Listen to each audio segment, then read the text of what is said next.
Hi, Kate. How you doing? Hi, Kelly.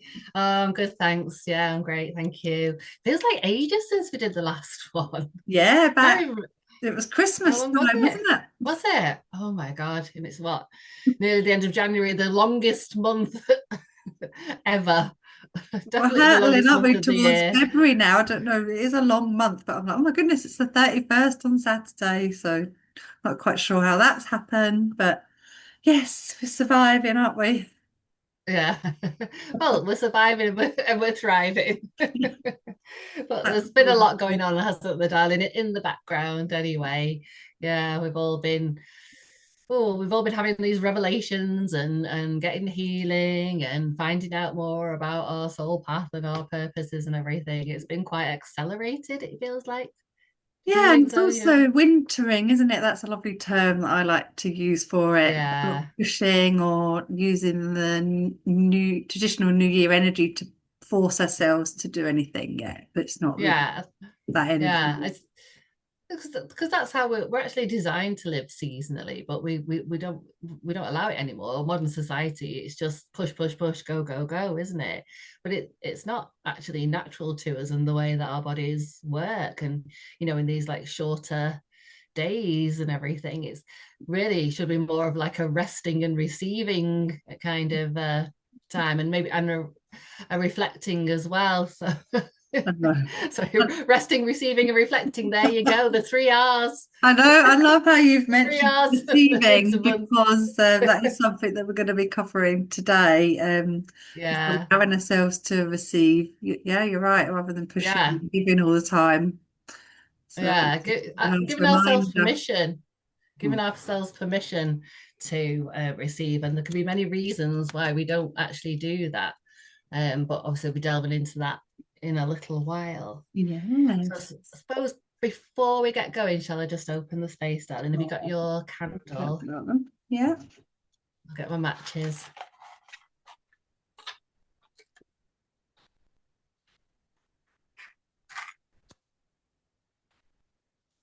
So just bringing in the light with this candle flame as a representation.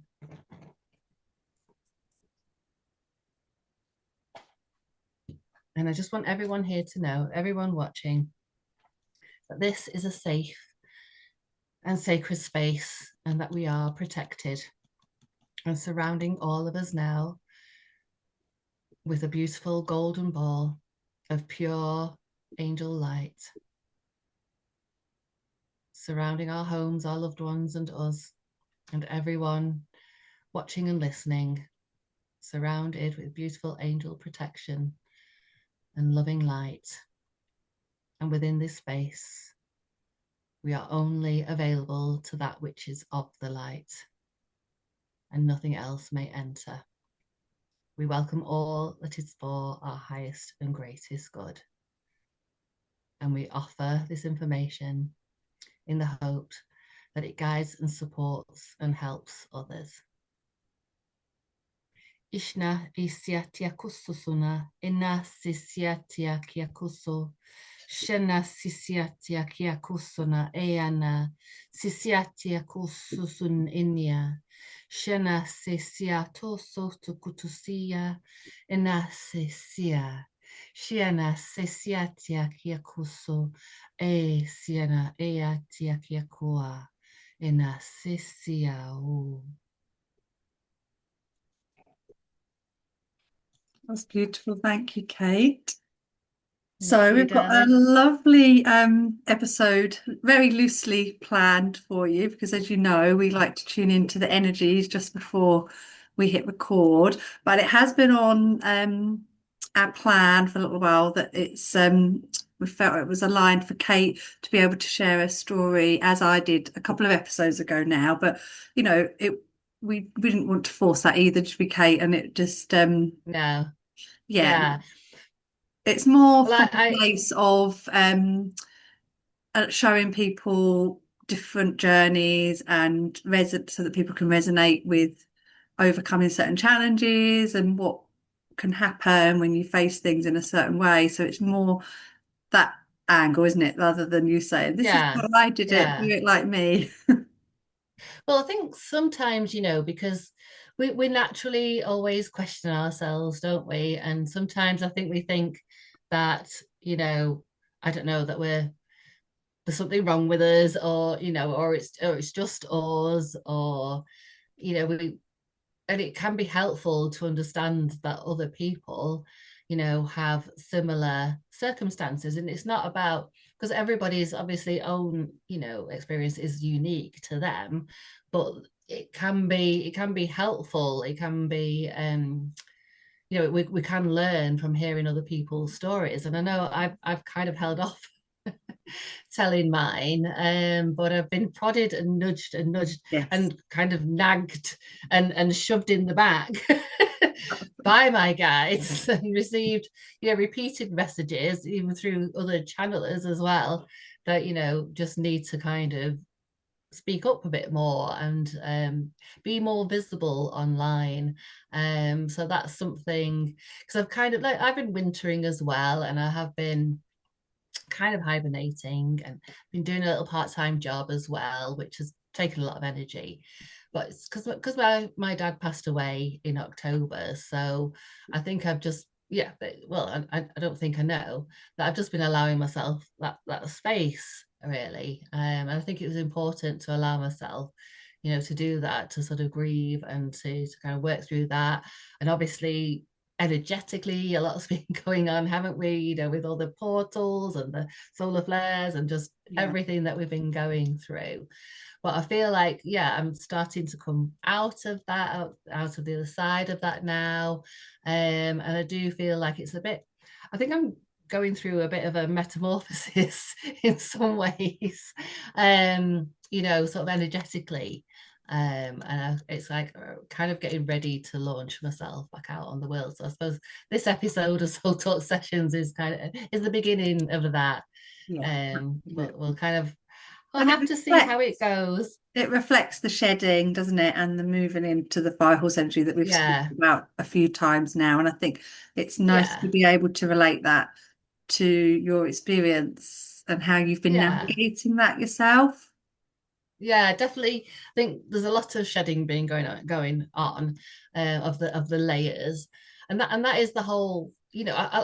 I love the analogy really of the snake shedding its skin in terms of like the process that we go through in this journey, and the healing. It's not about being stuck. It's not about being stuck in a kind of constant sort of cycle of healing. It's about up leveling Yeah. each time. And each time we do that, yeah, we do shed layers. We do, it is like, or like peeling an onion, it's just it goes deeper. It's like layer by layer by layer by layer. And I always say, the awakening journey is really a self-awareness journey. That's what we're here for, to learn about ourselves and remember who we are, and to kind of claim our sovereignty, and to, yeah, to then, to be a light, to bring the lightness in by working on ourselves, by healing ourselves. Just by doing that, then we'd able other people to do some more lighting. We're bringing in expansion, and that triggers and ignites things in the people around us, so that they're able to then go through that process too. And we're all here within these communities to support each other with that. And it is important to get that support. I think, we have to take responsibility and be proactive, and seek that support, and seek, the right communities for us. And some of them might seem, enticing at first, and we kind of just have to feel into it energetically. And not everything's going to be the right fit for all of us, and it's okay if it doesn't feel right, to just simply step away with compassion, but put those boundaries in place. Mm. You don't have to get into arguments. You don't have to try and force your point of view. Shouldn't be following any kind of, you don't need to follow any kind of dogma or set of rules. It's just, yeah, it's feeling into it energetically. And sometimes space can fit and be good for a while and be right for us. And then we kind of, as we progress, we kind of outgrow it. And again, and it can be tempting, to kind of stay with what's familiar and where we feel secure. And it might make us feel sort of sad or anxious, a bit vulnerable to move on from there. But it's a natural process, and Absolutely. you will be met. You will always be met wherever you're at, and Yeah. there'll always be those people who are brought into your life, and those communities that are brought into your life to help support you on the next stage of your journey. So I know that you've spent a lot of time recently, Kate, like reflecting and looking at, different sort of significant moments in your life. But I always like to ask people, like, when did you start to believe that you were either interested in spirituality or you were starting to experience different ways of thinking, so to speak? Would you say it was started then from childhood, or was it later on in life for you? Well, I grew up, I was raised in a Catholic family, in a very Catholic family. So things that were what we called spiritual in the Catholic churches, I certainly in those days, it was just, well, equivalent to the occult, So things like your card readings, mediumship, all of that thing, that was all, very much frowned upon. And I even remember being told cautionary tales about it, even in primary school at a very young age, about things, terrible things, and people messing with Ouija boards and and all kind of evil influence coming in, all that kind of thing. So as a child, you're kind of like horrified, kind of naturally fascinated. I mean, it's typical kids, isn't it? Kind of thing. There's almost like like it sort of sounds scary and awful, but kind of, Yeah. but it was certainly made. We were certainly made to feel that was wrong, and and it was dangerous, kind of thing, to go down that route. But yeah, so I mean, looking back though, yes, there was a curiosity, and I think I did have experiences as a child. It's just, but because of childhood trauma, a lot of my memories from childhood were kind of gone. They're only just sort of coming back recently. I'll Mm. talk a little bit about that in a while, but so yeah, but I did have like imaginary friends, I think, and things, but things like that, were just sort of not encouraged and kind of squashed in those days. And I can completely understand it, because everything was always about fitting in, because fitting in, being acceptable, not drawing, unwanted attention to yourself. God forbid, that you should stand out in any way, so yeah, that kind of individuality wasn't really encouraged, was it? I mean, I'm 61, so I'm talking about, I was born at 1964. So yeah, it was all just like fit in and, be good academically, but not so much that people don't like you, especially if you're a girl. Mm. It's like, it's like, do the best you can, always do your best, but don't show off, don't don't get a big head about it, kind of thing. It was all very contradictory. And we used to say, it's funny how, because I'm always talking about, how important it is now. I always talk about self-love, and and how just fundamentally necessary it is. And yet we always used to say, if someone, we said, oh, she loves herself, we'd be like, well, she's, big-headed and conceited and full of herself, wasn't it? That's what it meant, Mm. Whereas now, if somebody said to me, oh, she loves herself, I'd be like, yay, good for her. Yay, Absolutely. go her. Yeah. Must go and make friends with her. No, so Yeah. And I yeah, was it was feeling always it a kind of a then, derogatory thing, wasn't it? absolutely. And I was feeling to the children should be seen and not heard sort of narrative then for you. And Yeah. as you moved on into your teens, so that's like the know your place as a female. So yeah, there's lots of those restrictions and boxes that you were having to keep yourself Yeah, within. definitely. And I've got one memory of sitting in the kitchen. So in our house at the time, we had one of the, from the kitchen into the sort of dining room, there was like one of those serving hatches, that had little doors that slid open. So in the dining room, the dining table was actually pushed up against the wall, and my mum literally used to stand in the kitchen, and she'd plate up food and pass the plates, through the hatch and everything. As kids, we loved that hatch. We always like playing games with it and everything. But well, there was a time when, because it was a sort of dining room and a lounge as well, and so the rest of the family, because I'm the youngest of four, the rest of the family were in there watching something on telly, and I was sat in the kitchen, and I was just chatting away. I was having a full-on conversation with, you know, imaginary friends, as it was perceived. And then, but they could hear me. They could hear me through the hatch. And so, unbeknownst to me, they'd sort of turned the TV down and they'd all sort of sat there listening to me and they were all laughing and giggling. And it wasn't like in a cruel way, you know what I mean? It's just like typical family, isn't it? Yeah. And then they kind of opened the hatch and I was sat on a little stool in the kitchen and they were like, who are you talking to? And all sort of laughing their heads off. And I was all embarrassed Yeah. and kind of, and I think because, yeah, I was a sensitive child, as HSPs, as they call them, highly sensitive people. But that was another thing that you got laughed at, for being too sensitive. Mm. So I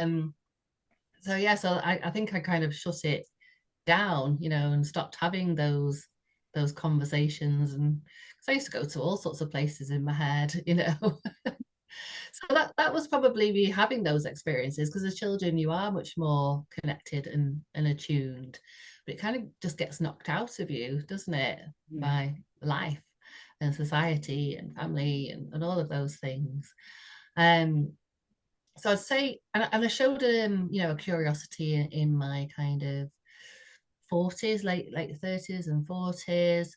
And I did go to a couple of like tarot evenings, I think, and I also went to a couple of I went to a spiritualist church a few times, and I bought a set of, I've not got them in front of me actually. My angel cards. I bought a set of angel cards one day, and then and I was kind of, I used to sort of use them a lot, and I used to constantly reading the book and everything. Um, and then I kind of got embarrassed about those, and I didn't want, I think I showed a couple of people, but then I didn't want to, you know, again, I was afraid of being ridiculed for having these cards or for consulting them or believing in anything. So they spent like years and years, shoved away at the back of a drawer or hidden in the wardrobe. And they followed me around, as I lived in different places. And numerous times I'd think about throwing them away, and then I wouldn't be able to bring myself to throw them away. And I'd go through phases where I would look at them again. But yeah, it was all kind of like a guilty pleasure, you know. And I Being couldn't quite open about understand. it. Yeah, yeah, and that they are, because it's been like probably 22 years that I've had them now, and they are my most beloved. I mean, I've got numerous sets of oracle cards now. I'm looking up there because they're all on a shelf.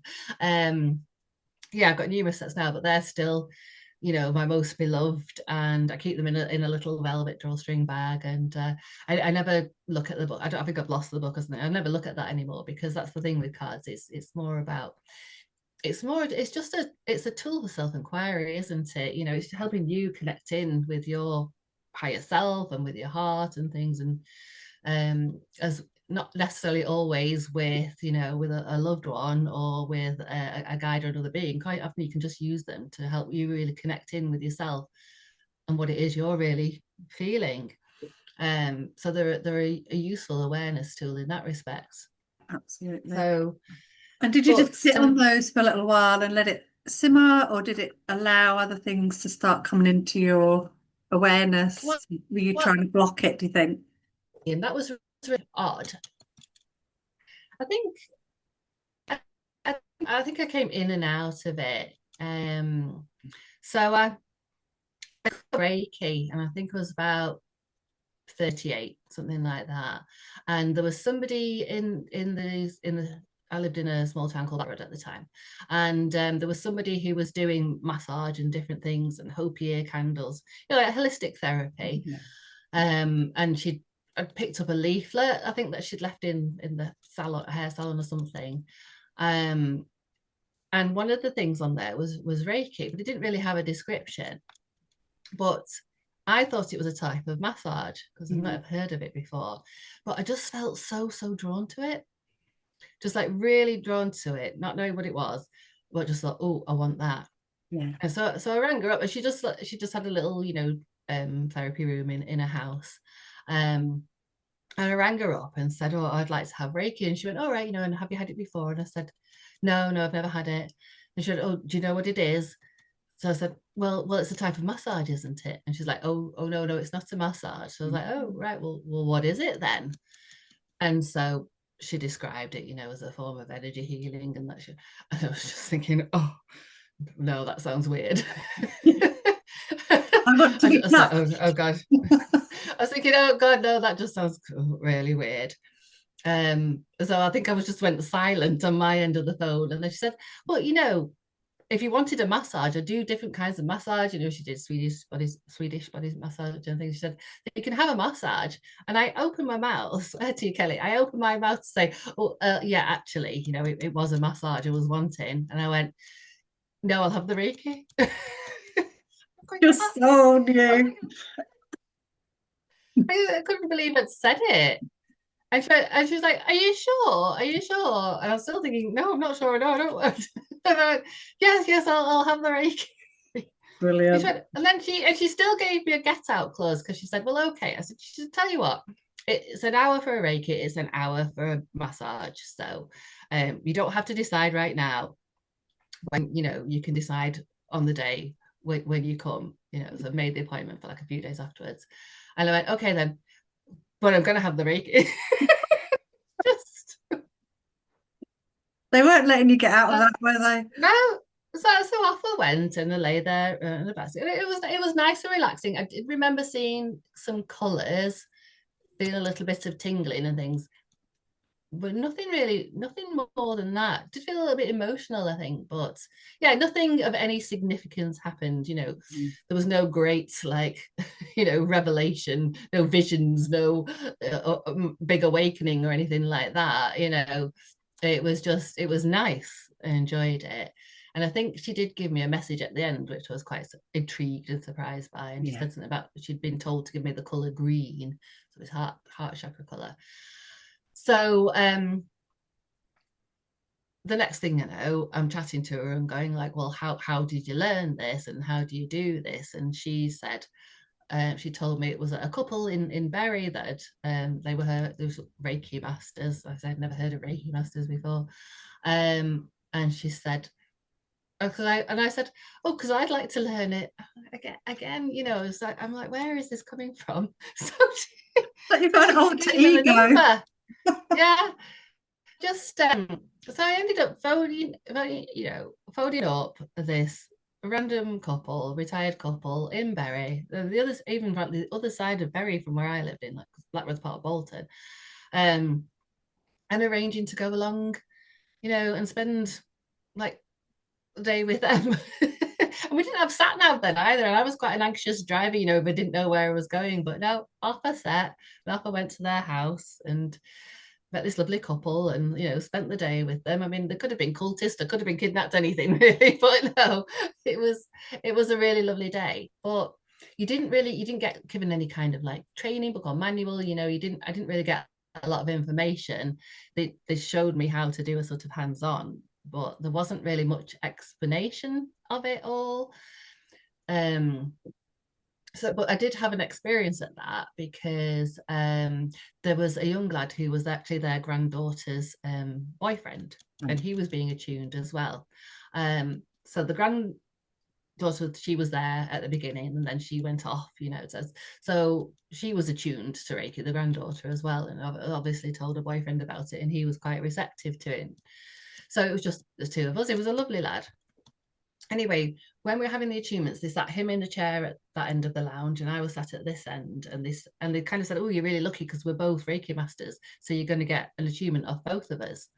I mean, little did I know back then that actually it should be 4 attunements that you receive. Oh, All right. Anyway, but this is to say that I don't think because there's no manuals and it was all just kind of very much word of mouth. So yeah, there are different variations on it, and they told us things that we might experience during the attunement, and I was just like, oh, I was so hoping for something, like I say, something mind, something spectacular, significant, wanting visions, whatever. And again, no. Yeah, lots of colours, lots and lots of colours, feeling of warmth and thing, but yeah, nothing much happened. And I was sitting there thinking that it probably hadn't worked on me, Um, and then they tap your shoulder at the end because you keep your eyes closed throughout the whole of the attunement process. So I tapped my shoulder and I opened my eyes, and she said to me, "Are you okay?" And I went, "Yeah, I'm fine." Just like burst into tears, and they're going, "Oh, it's fine, don't worry, it's quite normal, it's a release and everything like that." And I was just like, "I don't know what's wrong with me." Just felt really, really emotional, and then sort of pulled myself together, and I looked across at this young lad, and I could see by his face, that he wasn't crying or anything like that. I don't know, but I could just see, by his face. And the next thing I know, I got up across the room, and he stood up, and I was just hugging him, and I was rocking him, and I was calling him, I can't remember what it was now. I was calling him like, an affectionate, like a pet name. I felt, and he put his head into my shoulder and cried, this young guy. And then afterwards they said, right, we're going to give you some, we're going to feed you now because, attunements make you hungry, and we're going to give you some food now. And we sat in the kitchen enjoying some lovely vegetarian food and just sort of chatting away. It was kind of like a bit quite bubbly, the atmosphere.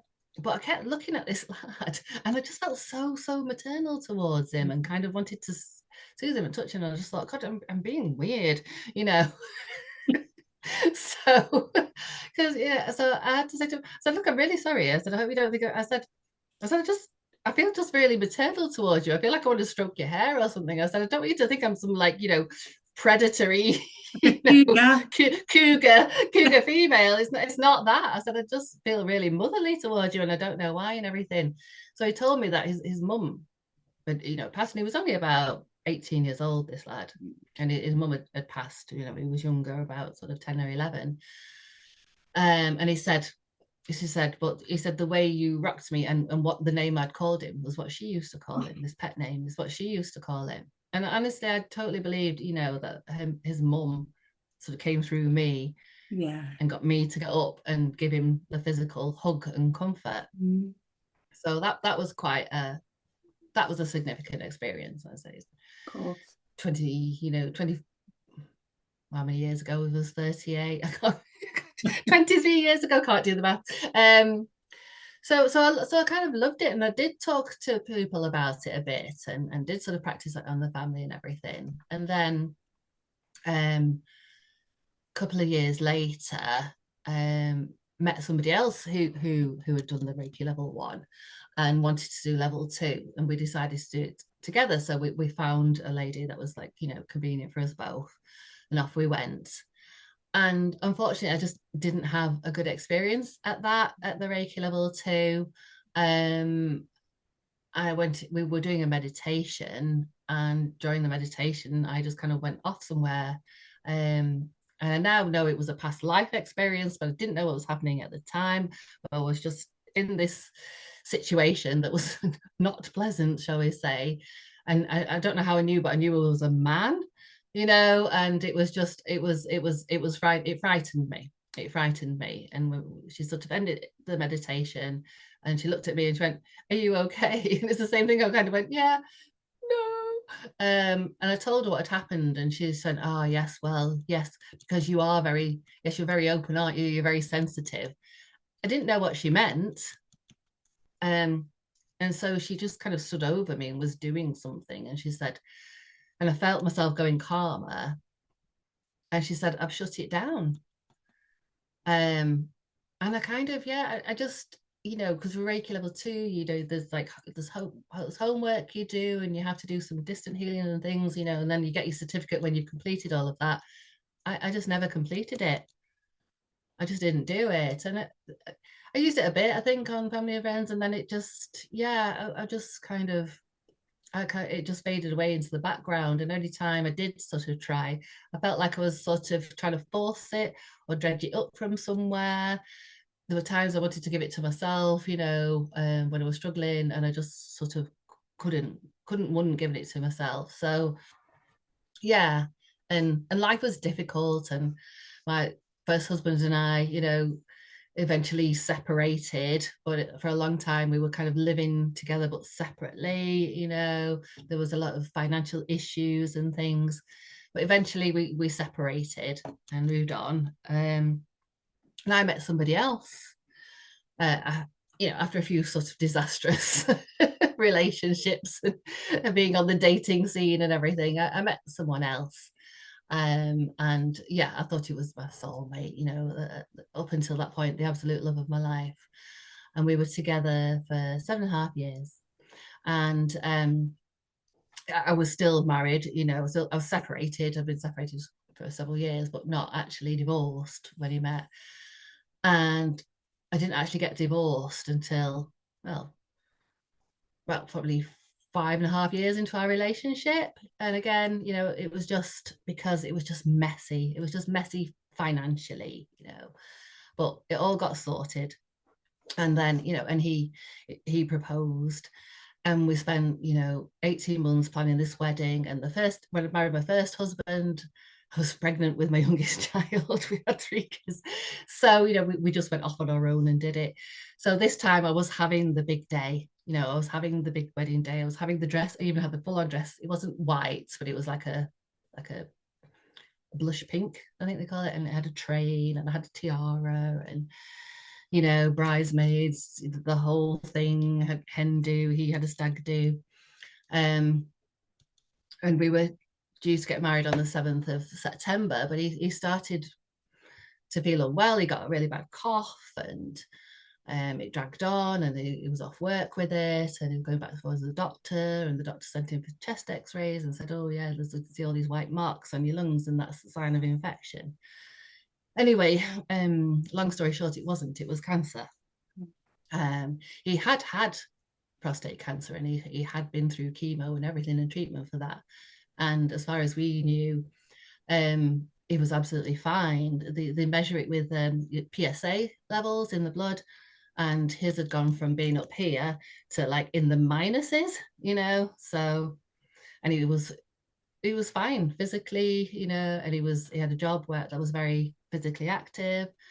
And we were just looking forward to a great future and talking about getting a camper van and all sorts. And we'd booked this cruise for a honeymoon, and life was just looking the best it had ever, as an adult for me personally. Everything just seemed to be coming together finally. Um, so no, but unfortunately he had cancer, and everything just happened really fast. And from he had to have lots of tests, and then we got the results, and it was terminal, nothing they could do. There was a few weeks where they said they thought it wasn't cancer, and that they thought it was something else, a different condition that actually kind of mimics it but is treatable with steroids.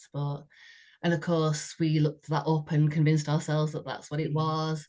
And it wasn't, unfortunately. So we got the diagnosis, and it was just, yeah, it was just the most shocking, devastating thing. And then 2 days later he's in a hospice, and I'm sitting by his hospital bed contacting wedding suppliers and just cancelling everything, because we'd actually held on, we'd held on and not cancelled it because we had hope, and we thought it was this other condition. And you know the prognosis on that, if it started on steroids, he would have got better pretty quick. So And at that time, yeah, so did you have a connection with your guides then, or were you just sort of living quite 3D? it was, no, I had no sense of that. It was surreal. It was horrifying. It was just like being trapped in a nightmare. It really was. Like, you can't believe it's happening, but it is happening. And it was just like a runaway train, and it was, I say, from receiving that terminal diagnosis to passing away was 10 days. Yeah. So there was no time. And obviously he was just devastated. It was like he wasn't him anymore. He was just totally in shock. So it wasn't like in the movies where it's all, kind of exchanging those less loving words, and or recounting, we were supposed to get married in the hospice, but that didn't happen, one thing or another. Um, and he passed away.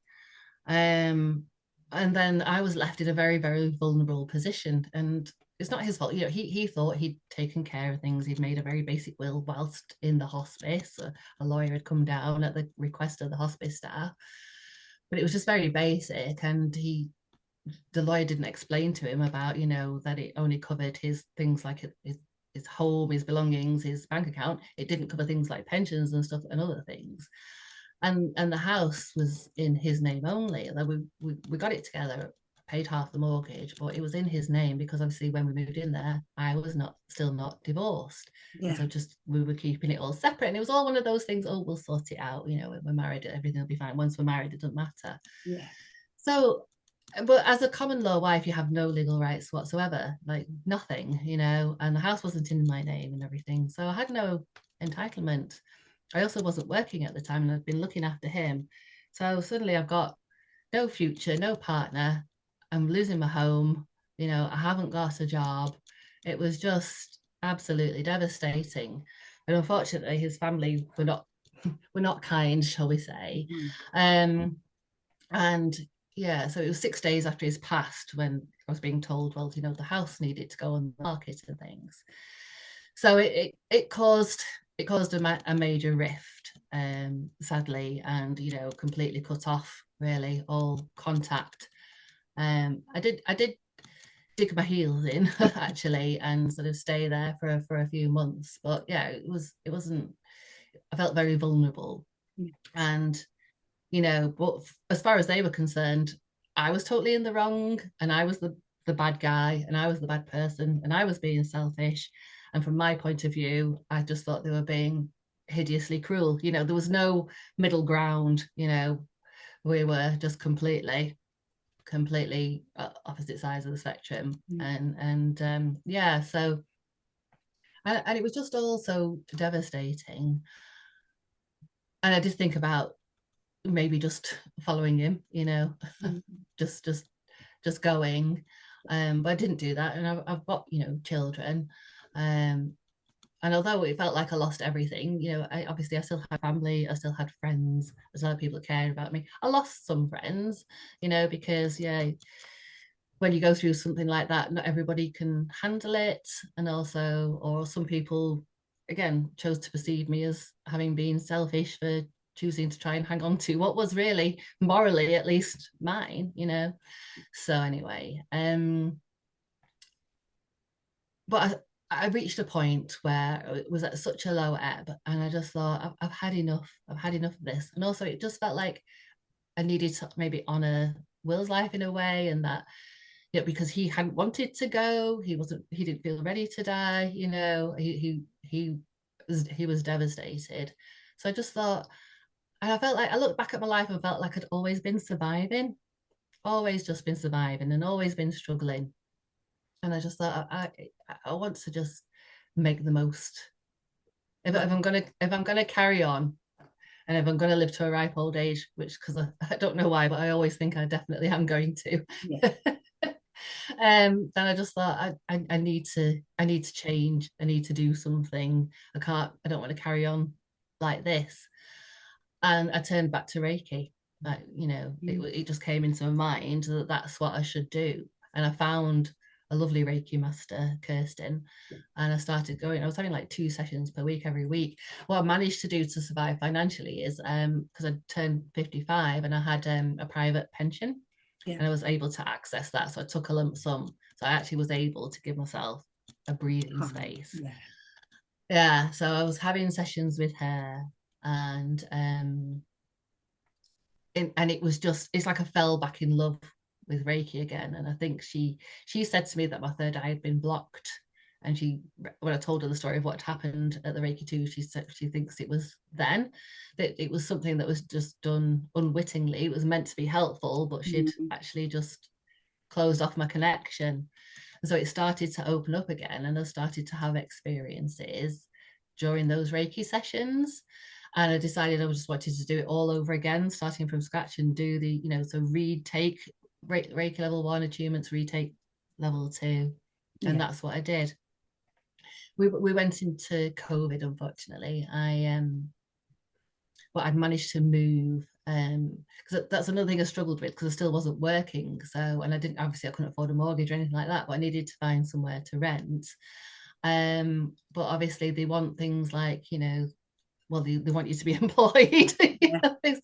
But anyway, but everything sort of fell into place through my best friend. A lovely flat came up near, right in the close that she lives in, and it was available. And she told the landlady about me, because I was in a position to be able to pay, the rent up front in advance. And she said that I could see it and that I could have first refusal, and I did. And I took it, moved in, and we went into lockdown like a few weeks later. But luckily I was there somewhere, where I could see my best friend through the window, we could talk to each other, and I was in this lovely community, and I just felt safe. I Mm. remember when I moved in. I mean, I remember just closing the door and finally feeling safe, because I felt very vulnerable in that home, Yes, because I you did knew get, that you weren't yeah, wanted there. yeah, because there was a big verbal altercation on the doorstep, which was extremely unpleasant, and I'd changed locks and everything. So yeah, I never felt safe there. Whereas I finally did.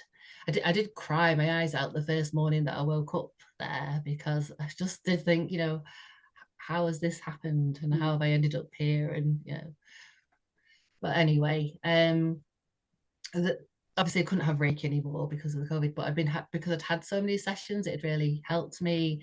And then I found this lovely counselor and life coach she is, and had one-to-one sessions with her on Zoom, which really helped me with that self-awareness and self-knowing and healing, and kind of developing my own like self-help toolkits, things like practices that worked for me, and kind of understanding things, and starting to learn to have compassion for others and their point of view, you know um so learning to take things less sort of personally, while still acknowledging you know Your my own needs. feelings. Yeah. Yeah, so it's not about excusing things or brushing things under the carpet or things like that. It's just about having that different perception, um and not taking it as personally. Process it, see what I've learned through it, and grateful for what I've learned through it and for where I was at. And funnily enough, it turned out she's also a Reiki master, but she didn't necessarily Oh, promote that, because she was a life coach. So there you go. Um, so once we were able to, I went ahead and became a Reiki practitioner, and then went on to do my Reiki masters. And I think also, like seeing, doing, holding space for clients, and then having experience with them, and kind of getting messages through for them and things, and gradually getting used to that and learning how that worked, because it wasn't like I hear a voice in my head and it says, oh, tell them this. It's not like a message like that. So it's just about getting a series of images and impressions and sort of feelings and things, and interpreting that and understanding that it's a message, and just sort of relaying what I was getting without kind of attachment to it, if you know what I mean. It's just yeah. like you just offer it, and it's there for them to do with as they wish. But often I found with my clients that we would be having, they would be unburdening themselves to me. And because of the extensive coaching that I've been on the receiving end, then I was kind of like using those tools and techniques and sharing things with them that had worked for me, and that then went on to help them. And a lot of it is, when you're doing this work, it really is just about being fully present with someone, and providing a space where they feel safe and seen and heard and not judged. Yeah. It's just holding them there with compassion, and then helping them, giving them heal. And that's part of the healing process, just them being able to talk one to one, and able to be honest and vulnerable, and know that it's completely confidential, and know, as I say, that they're not being judged, and to hear that it's not they're not weird. There's not something wrong with them, that it's perfectly natural and normal for them to be experiencing and It's just feeling allowing the what they space, are. isn't it? Yeah. So when I became a Reiki master, I really felt that opened up my gifts, and started to realize that I wasn't just connecting to people's energy, and reading them. I was actually starting to get stuff from elsewhere, and Mhm. sometimes connecting with loved ones and things. Um, and then it just sort of led me on the path where I discovered going beyond the veil. I don't know how I came across it. I found the Going Beyond the Veil on Facebook, sort of joined the community, didn't know what it was. Reading through the posts, found one by the lovely Laura G, as we call her, Laura Grew, Yeah. and just felt very drawn to her and booked a session. No idea what it was, no idea what a Going Beyond the Veil journey was. But she explained. I just really liked her energy, really liked her aura when I was talking to her. Felt very comfortable. So she took me, on a journey with Going Beyond the Veil. But she asked me, would I like to have my light language activated? Because Laura's, her purpose in life, or one of them, is she's a master activator. Um, so I said yes. Wasn't quite sure if I did mean yes, and also kind of didn't really know much about light language or what it was, But I said yes, and it with and didn't expect it to work anyway, because again, my perception was always, oh, other people, other people have these skills, other people are this, other people are that, and I'm not. So, but yeah, it was activated, and it was just there. And over time I've come to learn, and again, it is through interacting with others, and it is through having these experiences, going beyond the veil myself, holding space for others, receiving information, having other healing modalities and things, that I've learned that what my light language does. And it because it's a frequency. It's not meant to be understood. It's a frequency, and it's an ancient sort of frequency that our souls all recognize and know. Yeah. um, and it does contain healing, and it does contain activations, and it awakens us, it awakens sort of cell memory and past life memories and things. And I've used it to kind of remove past life trauma and things. And I had a session with a client a couple of weeks ago where her guide came through and said that I was an energetic chiropractor because I helped heal the pain in the hip, which, news to me. But so yeah, so I'm again, it's just a process of just like leaning into it.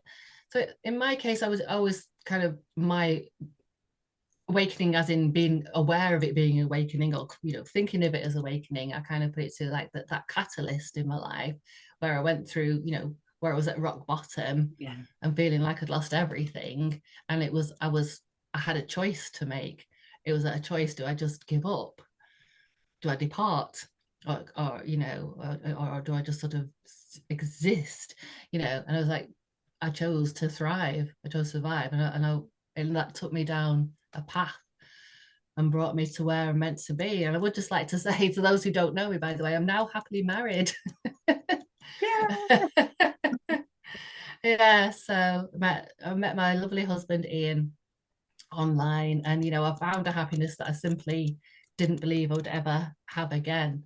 And I would say it's an even deeper, more mature relationship even than it was with my other partner, because I've learned so much about myself. And with him, my husband, I'm able to be so much more open than I have ever been with anyone, because I can looking back, I know that, bless him, I wasn't able to be open about my interest in the spiritual stuff because he was just like, oh, he didn't like that kind of thing, or, didn't was like superstitious about it, but also kind of ridiculed it a bit. And I think that was another reason why I wasn't kind of going down that route or following that path, was because I was with somebody who, I just felt wouldn't accept Yeah. it. And because he was such a big, larger than life character, and I absolutely adored him, but I was very kind of influenced by him. And looking back, I did kind of change myself. a lot, and I did kind of fit in with what his expectations of what, a relationship with, and what, playing the wifely role and everything, which I was happy to at the time, but it wasn't really me. It wasn't the real me, at all. Whereas now I am able to be the real me.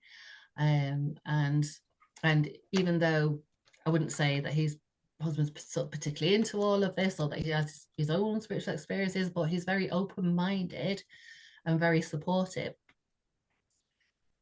But I have to say, having said that, although I say always really supportive and he's very open-minded and things like that, like he's always supported me, going self-employed and seeing clients here in our home, and he makes himself scarce, bless him, and all of that, and always respects the time if I'm online. And he listens to me sort of talking about it, and never says anything cynical, never says anything derogatory, and they'll ask like pertinent questions and things. And he says he certainly thinks there's definitely something to it, and he kind of believes that I'm having these experiences, but he also worries that there are what he calls charlatans out there. So, which is fair enough. But recently I realized I was still gatekeeping with him to some extent. I was still, editing and selecting what I actually did share. I mean, obviously, I'm not going to share confidential client stuff anyway, but even of my own experiences, what I was sharing, I was not. I thought I was being open, but I was being more open than I was ever used to having been with anyone in the past, as in anyone I was in, a romantic relationship with. But I still wasn't being fully open. And then something happened just last week where I had this, yeah, as you know all about it, don't you, Kelly? But I had a really deep healing session, and I chose to fully tell him all about it, and I'm so glad that I did, because I'm sure he would have noticed that something had happened anyway, because this was a deep healing that I can tell, looking back over the last few months and everything. It's something that I've been sort of working my way towards and been preparing for without necessarily knowing that that's what I was preparing for. I knew I was preparing for something. I knew something was coming. And then this opportunity came to have this deep healing. And I was just like, you know what? I am just going to tell. She's a wonderful healer called Helen Quarmby. And I just totally unburdened. I just told her everything, about what it is. And it was like all the kind of the deep dark, the shame, the pain, the guilt, the hurt and the anger that was still there from that situation that I thought I'd released, but would still come up from time to time, the questioning whether I handled it right, or maybe I could have done differently, and maybe I should have done this, and maybe, and all of these kind of things. All of that was still there. So, and also I'd always, struggled with, I struggle with the whole kind of selling myself or presenting myself or charging for my services and everything. It's something that makes me like hideously uncomfortable. So I knew there was issues around, money as well for me. And during that healing, it was revealed, because she's an amazing, amazing channeler. And it was my mother came through. And basically, I'm not going to go into the details, but something happened when I was a child. But it was totally not my fault. I was a small child, but I witnessed my mum in a situation, shall we say, and she was caught out, and was obviously horrified and felt guilty and ashamed and everything. But it caused her to put a barrier between us, because she was terrified, that I was going to say something, or that remember, or that I would, and so it caused this sort of rift in our relationship. It wasn't that she wasn't, not like she went completely cold on me or anything like that, don't get me wrong, but as a child I sensed I wasn't getting, the comforting, the nurturing. I was almost like I was being punished, I didn't know why. So that sort of set me off looking for, that kind of that maternal, that love, that level of maternal love and nurturing and comfort elsewhere, which is unfortunately what my mum had also ended up doing. And as she was kind of fanning the flames of fear in herself, she was fanning the flames of fear in me. That's the actual phrase that the guys used. And obviously my mum passed 3 years ago, so in spirit now. She's obviously got a different level of understanding, and she wanted to come through and to let me know just how much she loved me, and how she, how awful she felt, and she wanted me to know and understand. And as I heard what had happened, a little flicker on the edge of a consciousness, not a full memory, but there was certainly a flicker of recognition. And so I knew it to be the truth that I was hearing. So I remembered enough, and so I just cried. I cried and cried and cried. And there was so much grief and pain. And for that little girl, that was me, and how it changed my life. And it was like I was sitting there seeing the repercussions With everything. all the way through my life. Let's say I'm 61 years old now, and I could just see, all the repeating patterns. But at the same time, I also completely and utterly understood. I totally understood where she was coming from and why she'd panicked and how she'd panicked. And I didn't blame her for a situation she got herself into, because it's something that could easily happen to anyone. Yeah. She wasn't a bad person or anything like that. It's just one of those things.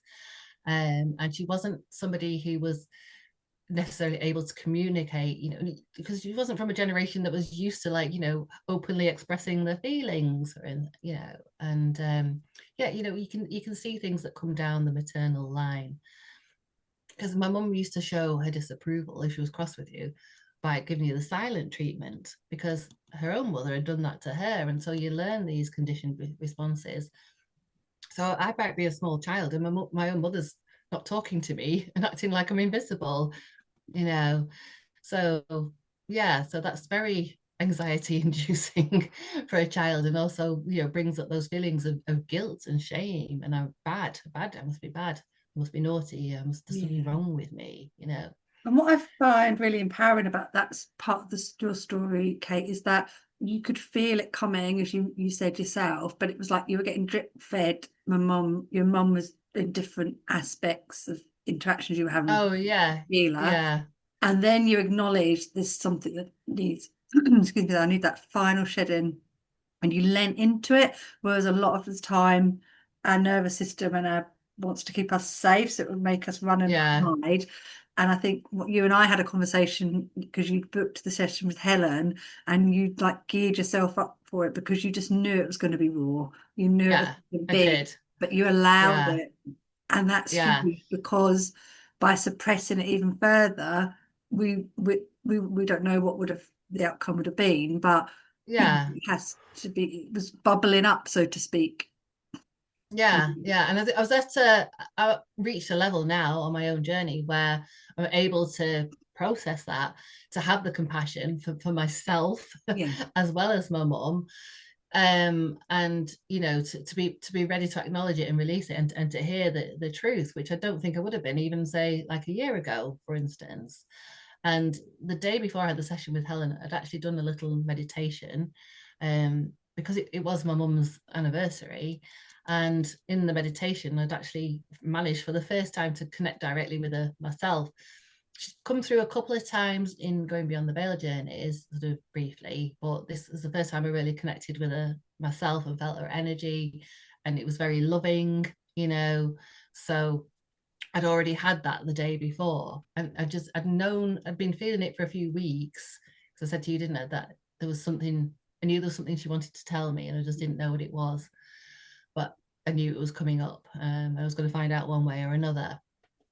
So yeah, so it came through with the session with Helen, and as I sat there and cried, and yes, I say, I felt the grief, I felt the pain, but I was held. I was in a safe container. I was held, and I was constantly receiving that healing. yeah. So I was okay. It was okay for me to release it all. And I And remember you telling me that it was actually Helen didn't approach you or you didn't seek Helen. It was a post that she'd put up about a certain type of session. yeah, And it just yeah, completely resonated with everything that absolutely, you yeah, released, so you knew yeah. you had to book. I'd literally kind of, expressed it like, I'm ready to heal from this. I was literally like, I'm ready to heal for this, and thinking about, what am I going to do to heal this, Yes. not knowing exactly what this was, but Yeah. knowing it was related to like self-worth and money, as a part of it. Um, And yeah, and literally as soon as I made that decision that this was something I was ready to tackle once and for all, that she put the post out. And it was like the final kind of stage, because I said I've done healing around. I had made, it's not that I hadn't made any progress in these areas, of course I had, so I'd done different things. And so I didn't go from like 0 to 60, if you know what I mean. I've been building up to it and building up to it, and like I say, shedding those layers along the way. But I just knew there was something deeply rooted, and I knew it was related to something that I just didn't remember. And in the healing process, we don't always need to remember. We don't Mm. always need to remember, and we don't always read to relive. Or just like to say that to our audience Yeah. listening, it's not always necessary. It's just that in this particular instance, it needed to be something that I understood and knew about. So it wasn't about reliving the memory or anything, or re-experiencing that as a child. It was just about understanding what had happened, and being able to look back and see, Mm. the the behavioral patterns and the recurring patterns and instances. And because we continue to attract the same sort of situations over and over in different sort of ways until we break that pattern, because it's coming from that deep-seated conditioning that's really, really subconscious. But now I don't have to don't have to keep repeating that And what anymore. And I do happened? feel a What's lot happened after the lighter. session? Like, what's been going on for you? Because I know you did yourself Well, like a little mini ritual, which was quite powerful. Well, yeah, because like I said, although I had absolute total compassion for my mom, and and love for her, and know I know that she loves me, and I always did know that anyway. But yeah, there was always just it was always a bit of a difficult relationship in some ways. But I thought, well, yes, I know I've just received a lot of healing, and yes, I've got this compassion, and yes, I've got this kind of this level of understanding. But yeah, I'm mad, I thought, I need to let her know, just like that, How you how feel? hurt I am. Yeah, like that was a really horrible thing to do, to me. And it wasn't my fault. I was just a little kid, and it's just like it's totally unfair. So I got my journal, and I just like poured it all out. And the thing is, when you're doing something like this, it's not about grammar and punctuation or about spelling. It's not about even writing on the lines. It's just pour it all out and say everything that you could say. If there was literally no whole bars, if you could just say everything that you wanted to say, so just like poured it all out. There were swear words in there. There was everything, And it was like it was it's quite a big journal. It was 4 pages long of that, and I just let it all out and released it. And then what I did was I did a little ritual, because this is a releasing ritual. And I tore it all up the pages, and I took them outside the house into the back garden. I had a little old flower pot that like the paint's peeling off. And I put all the pieces in there so that they were sort of sheltered, from the wind, and just burnt them. And when it and what I was watching the smoke, so I was seeing that as symbolically, it being released into the ether sort of thing. And then when it was just nothing but ashes, I tipped out the ashes and let them scatter. It was a windy day. And I didn't care if the neighbours were looking out the window and wondering what she's doing in there. I mean, they'd ask me, and I told them, things like that I don't care about anymore. Whereas once upon a time, I would have been like, feeling like I had to Hiding. go out there yeah, under cover of darkness or something. But like, no, yeah, I'm doing a releasing ritual. And then I came back in, and I smudged all of myself, and I smudged this room and everything. And I turned to a fresh page in the journal, because I've torn those pages out, and because the thing is that this is a new thing that had come to me. But when we release, you've got to you're creating space. So it's great that you've relieved something, but you want to make sure that you're filling up that space with light, something like positive, with good energy. So I was doing a bit of journaling and writing some, positive self affirmations. And I felt like I wanted something more. And I thought maybe I want to listen to something. And this was another big revelation for me, and another big kind of healing process, because I decided to listen to one of my own audio light language tracks. And, I because I never listened. I never used to listen, well, up until just now or last week. I didn't listen to my own light language tracks. I mean, obviously, I record them, I edit them, I layer them with frequencies and music and things. This particular one was the first one that I ever actually put out there on my PayHip platform for sale. I only ever do these channelings when I'm guided to do them. So I think I only have about maybe 6 tracks now on there because it's I say I will slowly curate them over time, but it's always when guided to do so and when it's for a specific purpose. I'm not creating things on there for the sake of creating them, if you know what I mean. So that first one, it was called Calling in the Light, and it helps you to like literally anchor in more of the light into your physical and light bodies, and it's it's healing, but it's also calming and soothing because of the solfeggio frequencies I put in it. It's got the Schumann resonance in there, which is the earth zone frequency, so it's very grounding. And I thought I'm going to listen to it because my perception had always been, oh, when I create these things, it was all about giving. It was all about it's for somebody else, it's not for me. And this was the thing, that come out in that healing session was they'd kind of said, you don't allow yourself to receive, and it dated back to past lives even. So it didn't just come from feeling unworthy in this life because of something that happened in childhood. It dated back to past lives where I've always been a healer, but I wasn't even allowed to charge money for my services, or I wasn't allowed to receive anything in exchange for those services. And not only was I not allowed to, but it was I was more or less, it was frowned on for even wanting anything. It was like it was bad to even want or expect anything in exchange. It was all selfless service, because you have this ability and you must give. So obviously that's still in my, energy, and my ancestral imprint of that was still there. So that was healed for me. So they said from now on, you're incapable of not receiving, but it's time now. You've got to, but there's still an imbalance that I have to now choose to redress. So I have to allow myself to receive in order to, and imbalance with how much I give, um, to kind of redress the scales, so to speak, and to bring everything energetically back into balance.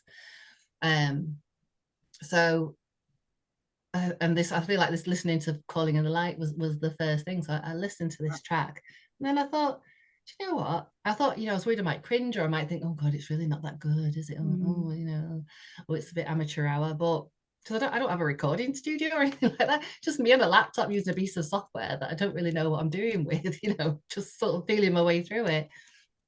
And I listened to it, and honestly, I just thought, like, it really moved me. I thought, well, this is beautiful, and I was tingling all over, and I was seeing all the beautiful golden light, and I just felt uplifted. I really enjoyed listening to it, and I allowed myself to receive. I allowed myself to receive the healing and the activation that's contained in that audio track. And didn't And somebody I, and I message went, you the following day? You got, because you'd had it, like you said, yeah, an older track, yeah, and yeah.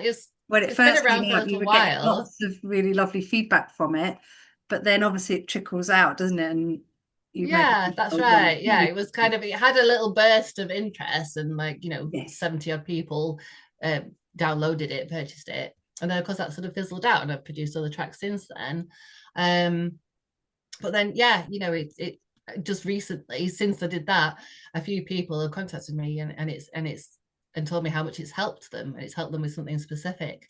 So it can help in all sorts of different ways. yeah, And I have been using my light language very specifically, as in channeling it for individual people for healing for them. yes, Again, I've because done I that a was few times in wanting the to. past week. Yeah, I was wanting to bridge that gap, so to speak, because remember back, and I'm trying to think of the timeline, but you got this download to stop doing in person. Do you remember? It was around the time that you Oh changed yeah. your about, and you were saying your partner, your husband allows you to have clients in, but you were like, no, I'm not to do that anymore. Like that is not my path. And you had one or two clients that you had to phone and sort of explain, like regulars, that Yeah, I mean, I had meant to put something out to my whole client list, but then because I sort of made that decision, and then my dad passed, yes, so those two there things there was a happened a close tricky time. together. Yeah. Yeah, so that's why. So I didn't actually put anything out there to them, but there was just a few of the ones who were regular. 'Cause lots of clients would come, like maybe 1 to 3 sessions, and then that'd be it. And then maybe I'd see them again 8 months, whatever down the line. But I've had a few who just came regularly. So I did let them know. And it was hard, because obviously they were, disappointed.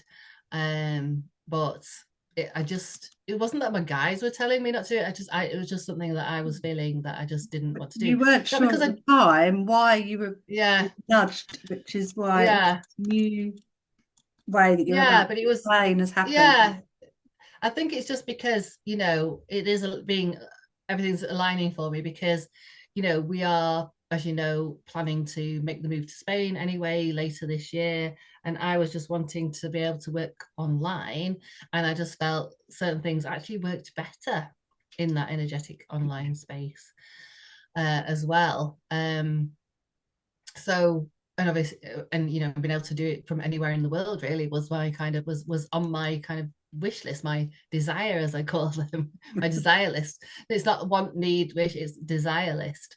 So so it was part and parcel of that, but also, this is our home, and it's not a big house and everything. It is a 2 bedroomed house, so this was like 1 bedroom being taken up with as a healing room. And yes, it's a lovely space, and obviously I cleanse and clear it, and I've got lots and lots of crystals and positive energy in here, and I'm still working in here online.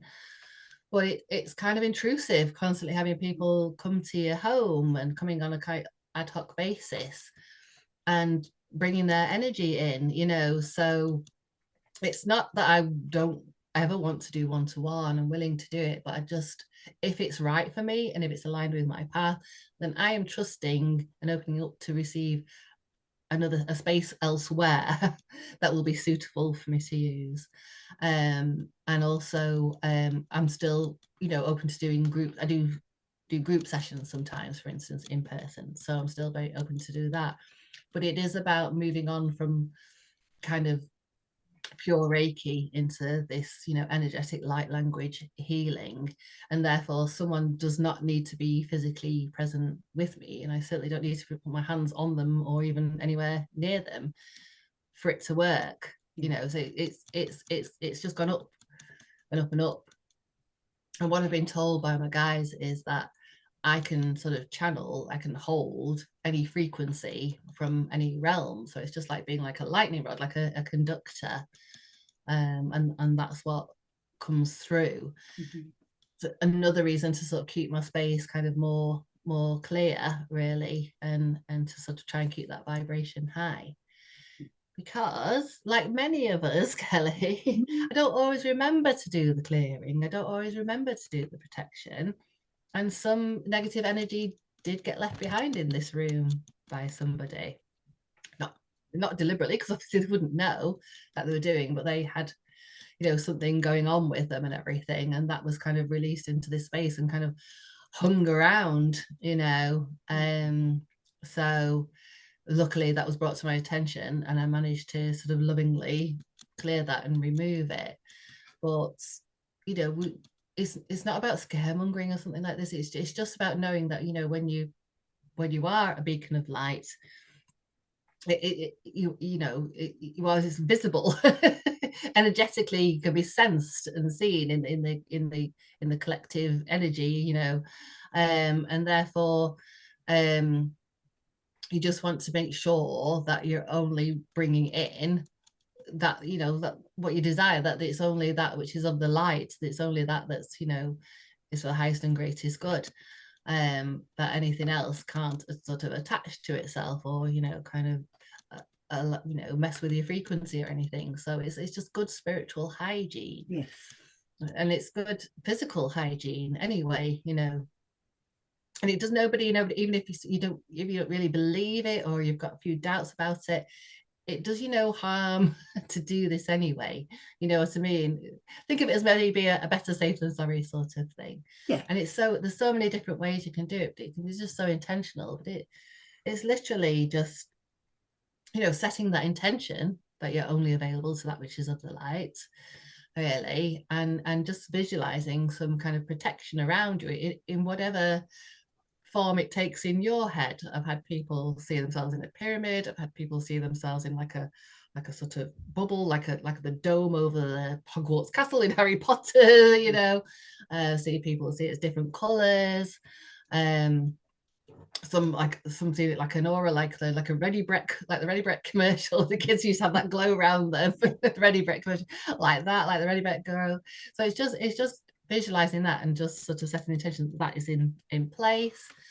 And then it's just, cleansing your aura, whether that's, smudging or lighting some incense around yourself, or whether it's having, a bath with some nice Epsom salts because they help to cleanse your aura.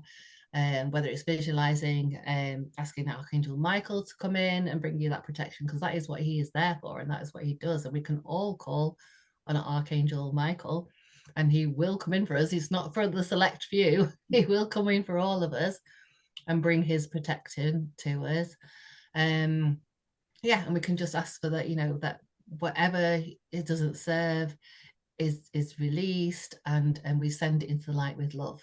We're not trying to sort of bury it or suppress it, or banish it in some way. We're just transmuting it, which means we're changing it. Like alchemy. Think about alchemy, the old alchemy of like turning lead into gold. It's an alchemical process of taking maybe some darker, deeper, denser energies and transmuting them into beautiful light energy, so that then they can that we can receive that, reclaim it back in that lovely light high vibrational frequency, or it can go out into the world wherever it's needed. So, what would you say to somebody, Kate, that's resonated with some of your story, especially with the devastation of losing a partner so quickly, like your whole future, so as you knew it, just completely changed in the blink of an eye? Like, what would you say was your biggest learning from like allowing yourself space or just trusting that if you were to give somebody some advice that was going through something similar in their life? Yeah, I mean, it's always easier with hindsight, isn't it, to see Mm, that was, that was there was an experience, there was a lesson for there. I believe it was something that, Will Soul would have contracted to before, yeah. would have known about it. And it's sort of hard to see why. There could be something karmic there, exactly. But out of something sort of deeply painful and devastating is, like a whole new life and a whole new sense of purpose and a level of happiness and self-awareness and self-knowing that, just never would have experienced without it. I don't think, had I not gone on this path and actually genuinely helping others and making a difference in other people's lives. Because at the end of the day, I think that's what we all came here to be of service Mm, in some way. Being of service doesn't mean the whole self-denial and not, being able to enjoy yourself and not being able to have nice things or anything like that. But we all literally came here to be of service. And when we're not being, we do feel unfulfilled, and we do feel, unaligned and out of sorts. yeah. And I think it doesn't work for us. It doesn't really bring us joy. We can get temporary transient joy, fleeting joy from things and fleeting satisfaction, but there'll always be that void. But when we're here fulfilling our path and in the way that we're meant to be, then, then we've got that deeper level of kind of more consistent Right. joy.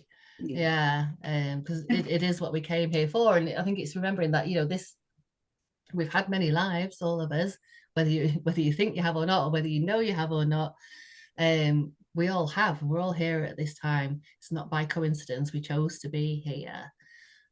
So, this is not the end. When we pass on, when we transition from this existence, we don't cease, we go back to our true form. So it's all temporary. Everything's temporary, Yeah. and it does help to remember that this is not forever.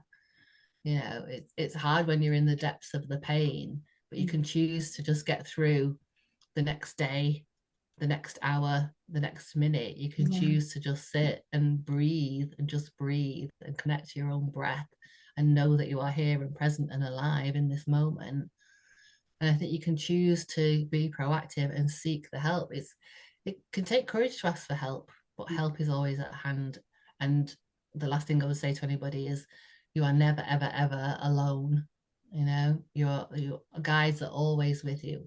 Maybe you can't see them, maybe you can't feel them, maybe you feel like you've been abandoned, but you never have. You've never abandoned, you're never alone.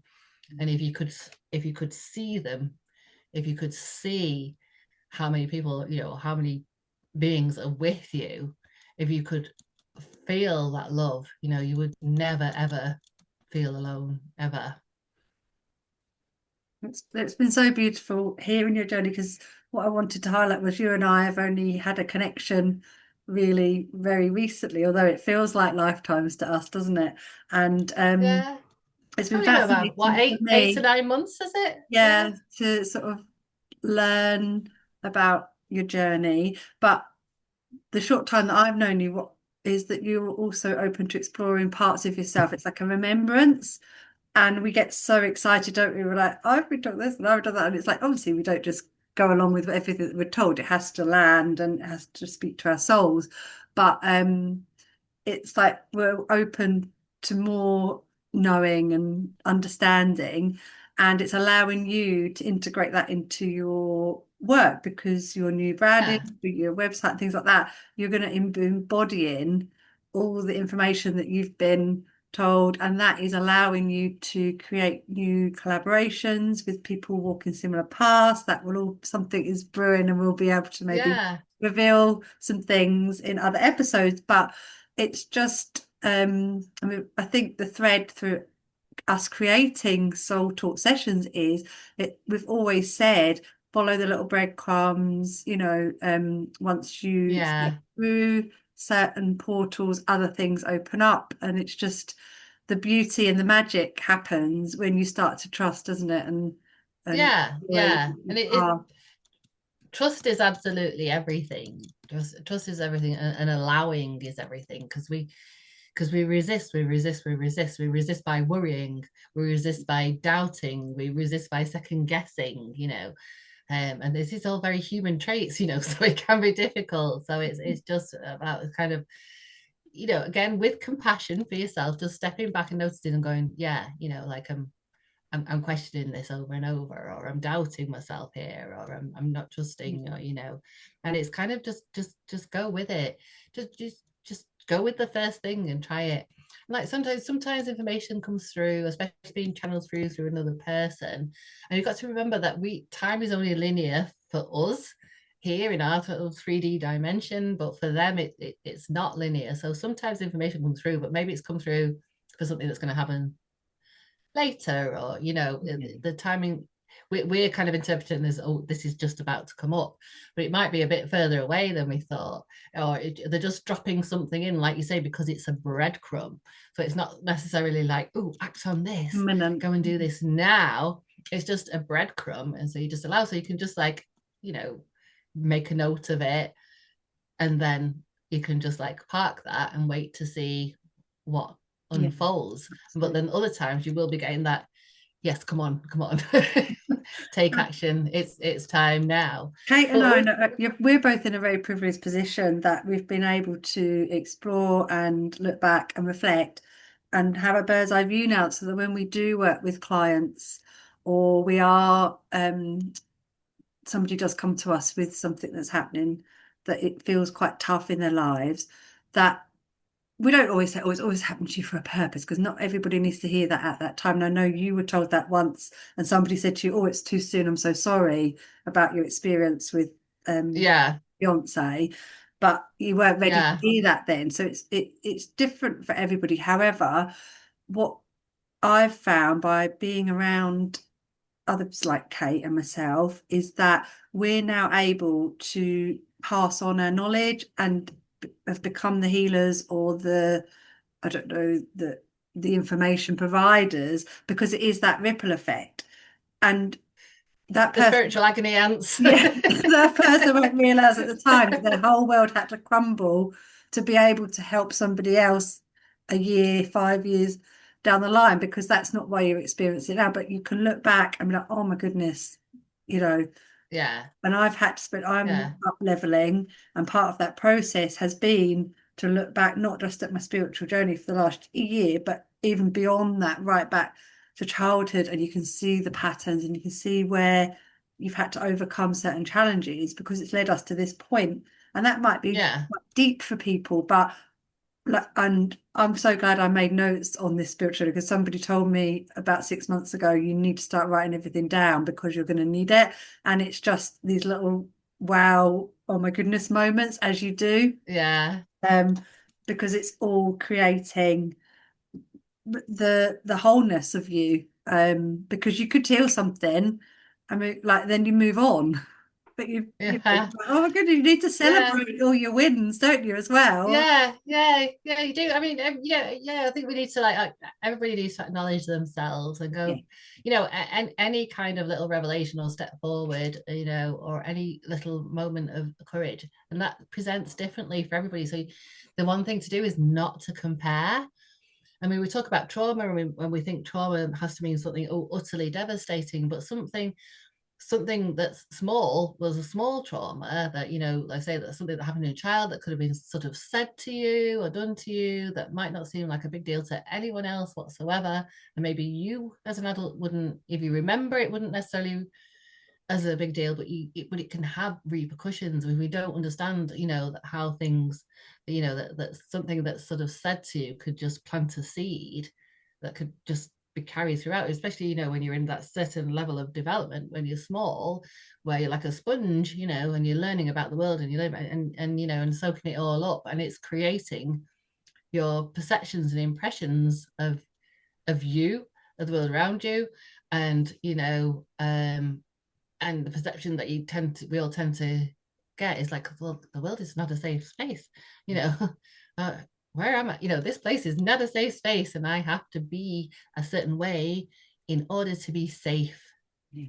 That's And what it Kate, all boils down to. you've Yeah, mentioned before that my thought process there was is like we're because I was guided to rewatch one of these episodes to show value what value we provide. However, in that particular episode, you said it is our birthright sovereignty to have abundance and enough. It's not just for yeah, the yeah, few. But then you've also touched on in this episode, it's like we're not set ourselves up for receiving a lot of the time because of those things that you just yeah, mentioned. It could have been one tiny insignificant, not insignificant, it was massive, but you'd forgotten about in childhood, has had that ripple effect to allow you to not receive.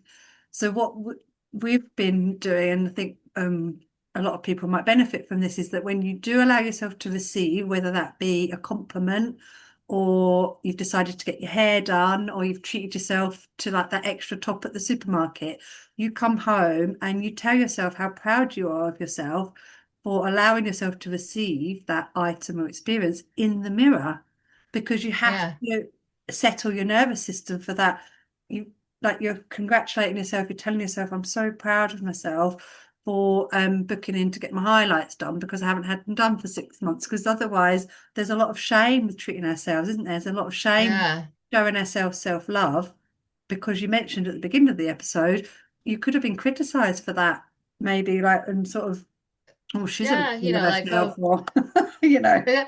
Or, well, yeah, it could be anything, or like, going and going to that sound bath, going to that yoga class, going to that, doing that course, or whatever. It could be anything, but it's just like, oh, maybe I shouldn't, and I should put somebody else first. And it's particularly relevant for like mums and women, of just like always considering like, well, if I do this thing for myself, or if I allow myself to receive, how does that impact on everybody else? Yes. And we automatically assume that if we allow ourselves something, that somehow that's Yes. going to have a negative, that's For going to have some someone sort of else. negative repercussion that was somehow depriving somebody else, what about, by giving ourselves something, and therefore we shouldn't do it. It's just like this, again, conditioned thing. So we're not even thinking it through clearly. It's just a conditioned thing, of like, if I if I if I receive, we don't even perceive it as receiving or allowing receiving. It's like taking. We see it as taking, Yeah. that has a different energy. It's like, oh, I'm taking this away because I'm giving this to me, I'm taking it away from somebody else. That's how we are conditioned to sort of It perceive can it. even So be that's why we time. won't Time to allow. think. It's not. And also when the people around us, when our energy is uplifted and when we're allowing ourselves. It's not about going crazy and spending a load of money that you don't have, and a whole new wardrobe. I'm not talking about that, but just allowing yourself little things, little desires and things, and being proud of yourself for allowing yourself to receive. Mhm. Because I've come across people, that are just like, oh, they always tell the kids they don't want anything and they'll get give. And then for the children as they grow up and it's just like uncomfortable for them, or like, or either because we'd love to give mum something but she never wants anything, and we'd love to give her a gift but she always says, oh, I don't need anything, I don't want anything, and it can be a bit uncomfortable being around that sort of like, oh, that kind of self-deprecating, no, no, I don't, I'm not, I don't need anything sort of energy, because it's natural for us to want to reciprocate anyway and to want to show love. But also, or it can create an impression of them of oh, well, that's how a mother has to be. And should I go on to become a mother, I'll have to be like that. I'll have to put everybody else first and not allow myself to have anything and say that I don't want anything. I'll have to push everything away. Or if I get married, if I'm a man and if I have a female partner and we become parents together, then she's going to have to be like that because that's what mothers are. That's what mothers do. That's my mother. So therefore, that's my experience of mothers.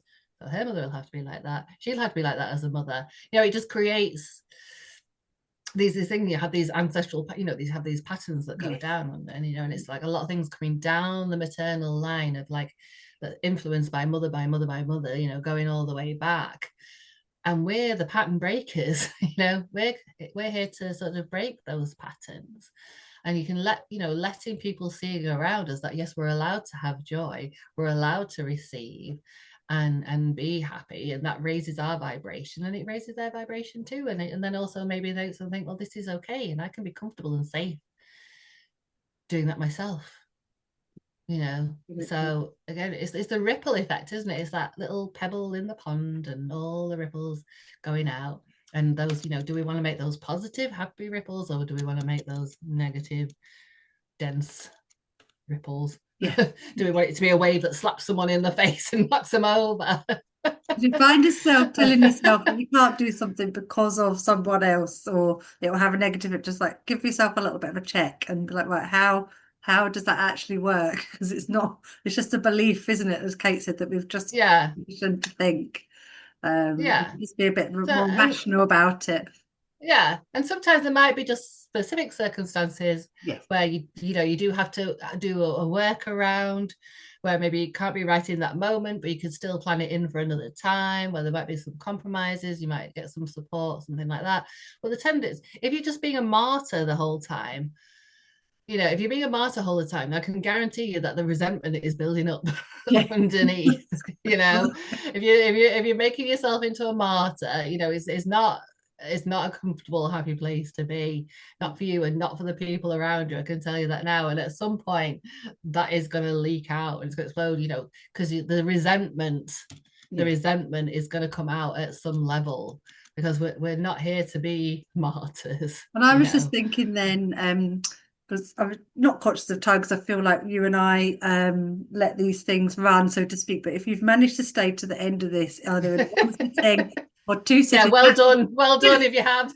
because and it's not about beefing us up, but you've allowed yourself to listen to other people's point of views, maybe get some information that you can carry. Like, just tell yourself, like, I'm so proud of myself. We always say, grab a cup of tea, settle in, have those conversations, and not everybody is able to do that all the time, and we do appreciate that. And it's a huge, that could be a huge deal just for somebody taking the time out of the day, because we can make ourselves busy fools doing nothing. Oh But yeah. like, it's like, what do we need? Oh yeah, I need to just sit, listen to some familiar voices, get some life advice, just and listen to other people's journeys. Yes, Yeah, I love how it's absolutely. like. Tied in Another a way nice of bow. receiving. Another way of receiving. But yeah, it has been a bit of a long one. So But yeah, yes, well that's done. been Yeah, so and thank important. you. Yeah, If really you've important. stayed with us, thank you very much. And as always, we'd love to hear your comments. We'd love to hear your feedback. We'd love to receive your questions. And hopefully we'll be back to answering some more specific questions Yeah. in our next episode. But today was all about sharing and receiving. I know, and I do apologise. I had this coughing fit. Kate gave me some light language healing for a cold a couple of weeks ago, and that was because I hadn't protected myself on walks, and I was allowing whatever was in the atmosphere to come into my vessel, and it's just the remnants of that. So I didn't have much water left, but I put myself on mute because I was like, Kate needs to share her story. So thank you for bearing with me on that as My well. water bottle. Yeah, always drink more water. Yeah. I could just feel it going down my throat, and I was like, "Oh no!" But I think hopefully it didn't disrupt everybody listening to what Kate was having to tell her beautiful story. So thank you, Kate, for sharing because it could be Yeah. Oh, thank quite you so much. unsettling sometimes. But yeah, you did it beautifully. Thank you. Thank you, darling. All right. And I just want to close the space now and to thank everyone here watching, and anyone who will watch in future in any timeline. And we thank our guardians and our guides and our angels for being with us and placing us in this sacred container and surrounding us with love and protection. And we now set the intention that we safely and gently and beautifully close this space. Namaste. Stay. And we hope to be back with another episode very soon, everyone. So thank you so much for listening, and we'll see you all again soon. Thank you, Kate. All right. Take care. Bye. Bye. Bye. Bye.